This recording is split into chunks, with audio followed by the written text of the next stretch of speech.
Pinapakita sa larawang ito mula sa isang PBA insider bilang pagpapahayag na nabili na pala nila ang Terra Firma. At meron po tayong mga PBA players na mula sa isang mahabang free agency ay opisyal na makakabalik sa PBA.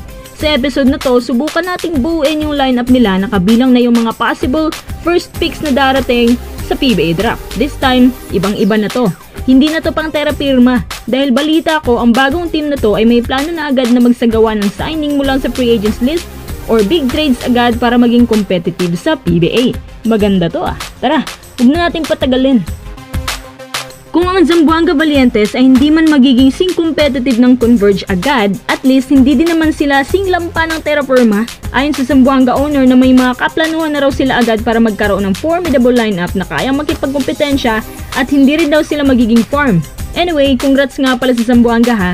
Imposibleng di nila alam tungkol sa umano'y hidden issues ng PBA na hindi na natin tatalakayin. Tungkol naman sa lineup ng Zamboanga Valientes, iisa-isahin natin yan at subukan nating i-analyze ng konti kung kaya ba talaga nilang makipagkompetensya. Unahin na natin itong mga former PBA players na makakabalik sa PBA. Sila yung mga free agent na sa PBA at lumipat sa MPBL. Pero biglang na-elevate ulit sa PBA gaya ni Kit Jimenez. Si Kit Jimenez, alam kong may pulso yan. Hindi lang yan nabigyan ng magandang playing time kasi nasa SMB na draft. Kaya nasayang yung talento niya. Para sa SMB, sobrang undersized lang ni Kit bilang isang guard. Tapos, si Vic Manuel, kahit aging na, kaya pa rin niya makapag-produce ng up to 15 points per game, 4 assists, 7 dimes. Kahit pa man nung nasa Terra Firma si Manuel, big numbers na talagang kaya niyang iambag, hoping na may kumuha pa sa kanya. Ang hindi niya alam na ang pagkuha ng Zamboanga Valientes sa kanya ang siyang daan pala para makabalik siya muli sa PBA.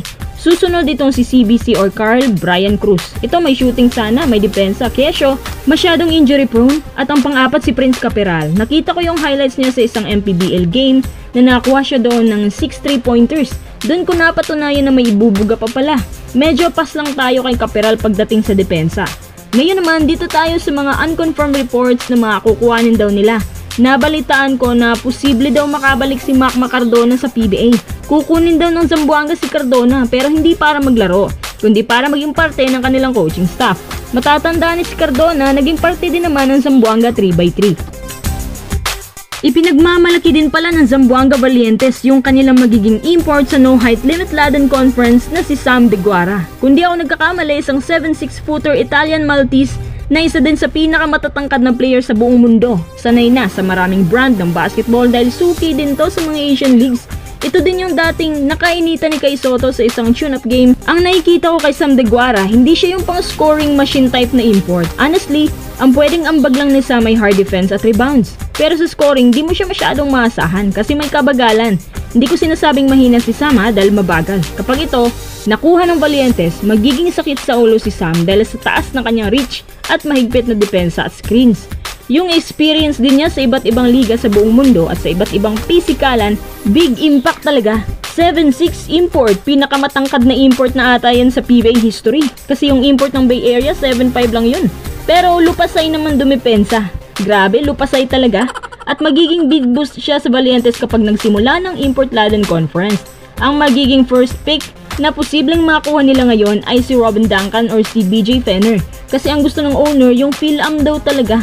Duncan at Fenner, parehong shooter at athletic, may hustle na pwedeng humila sa kanila sa mas mataas na level na basketball. Kasama din syempre ang ibang Terra Firma boys na si Stanley Pringle, Terence Romeo. May reunite pala sila ni Kit Jimenez. Syempre ang mga big man nilang si Luis Angalang, Kemar Carino.